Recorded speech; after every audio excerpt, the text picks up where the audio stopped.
marami na rin pala akong naipon kahit pa paano. Kamusta na kaya sila mama dun sa Pilipinas tsaka sila Kuya? Makakapagpadala na rin pala ako kahit pa paano kasi manakipundar na ako konti. Siguro nga, mabuti na rin magpadala na ako.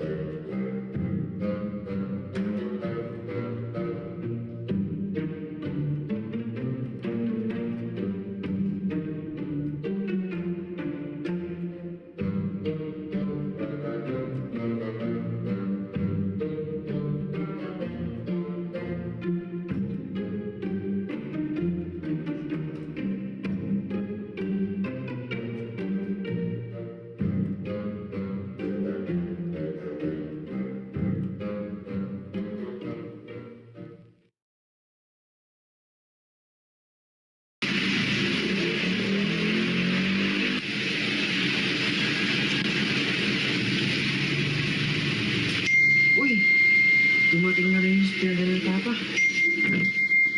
Uy, pabayaran ko ng internet.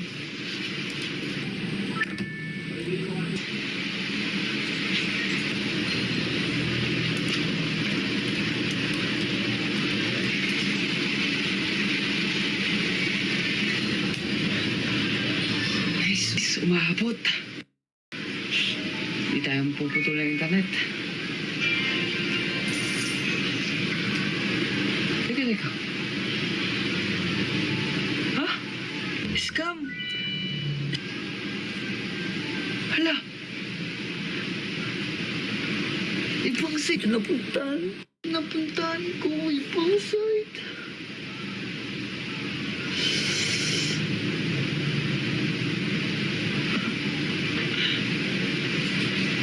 Ibang site.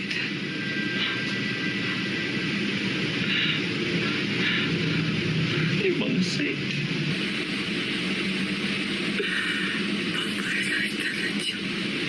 Puputulan kami. Iriyak ko.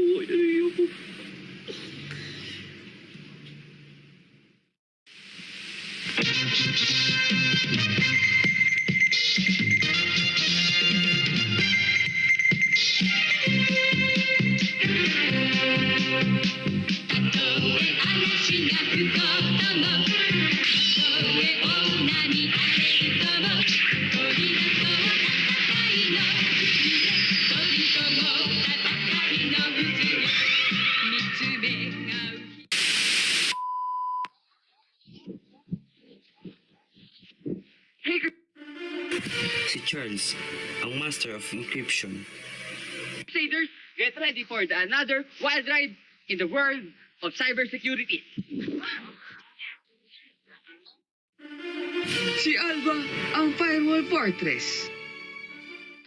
And it's time to put our cyber caps and release our digital superpowers. But before we start, let's introduce our mga cybersecurity heroes. Si Roel, ang Cyber Ninja Scoutmaster. Pero before we swoop into action, let's uncover the cyber mystery. Ano nga ba ang kinakaharap nating problem sa IT era? Ngayon, let's tackle the Vinilus phishing attack. Imagine this. You are on a cyberbot casting your digital phishing line, but instead of fish, you're reeling in unsuspecting victims with deceptive emails. But what? At si Giselle, ang malware annihilator. Out mga ka-cyber adventurers. Not all emails are harmless bait. Some might be phishing for your personal data. At ayun nga mga cyber crusaders, ang specific problem ay ang kawalan ng awareness sa cyber threat. That's right mga ka-cyber superheroes. Ang kakulangan natin ng awareness sa cybersecurity ay magiging dulot ng kahinaan natin ng cybersecurity fortress.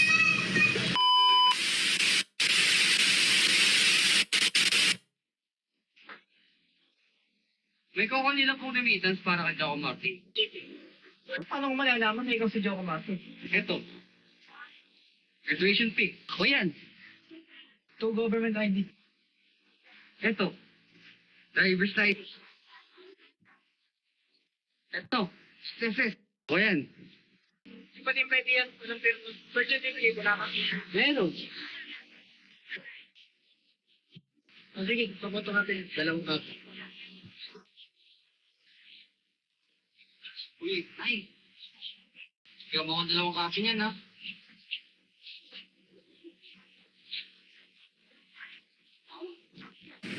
Pero, did you know that 95% of successful cyber attacks came from human error? Crazy, right? Kaya importanteng maging alerto at ma-educate ang mga tao sa mga cyber shenanigans.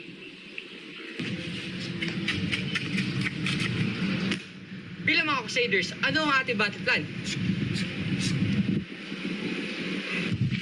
Our mission is clear mga cyber superheroes. Kaya let's spread awareness together para magkaroon tayo ng mabuting cyber education at cyber awareness. Pero ang tanong mga cyber champions, ano ang possible outcomes ng ating mission?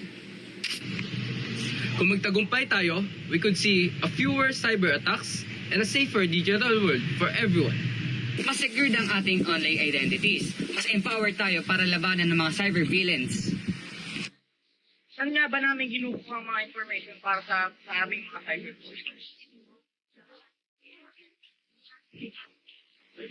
Sources, based on material, community natin gamitin sa cyber.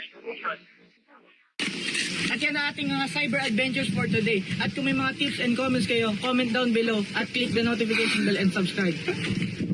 And as a little challenge for viewers, why not think of a way how to stop phishing from happening in the first place? Don't forget to comment your answers down below so we can know your thoughts.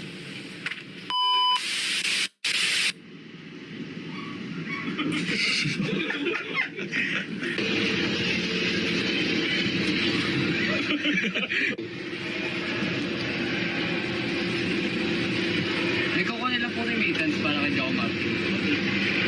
Wala eh.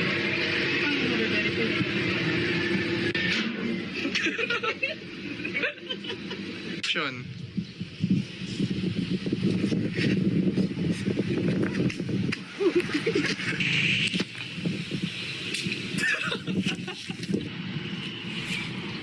Kaya importante Kaya importanteng maging alerto at ma-educate. Mission is clear mga ka-cyber security heroes.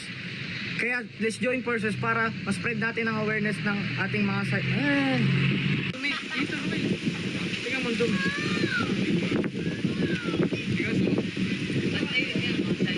Hindi, nakaupo naman si Mayor, di nakita yan eh. Ayun, di At nakita. ayun nga mga cyber comrade, ang specific problem ay ang kawalan ng awareness sa cyber.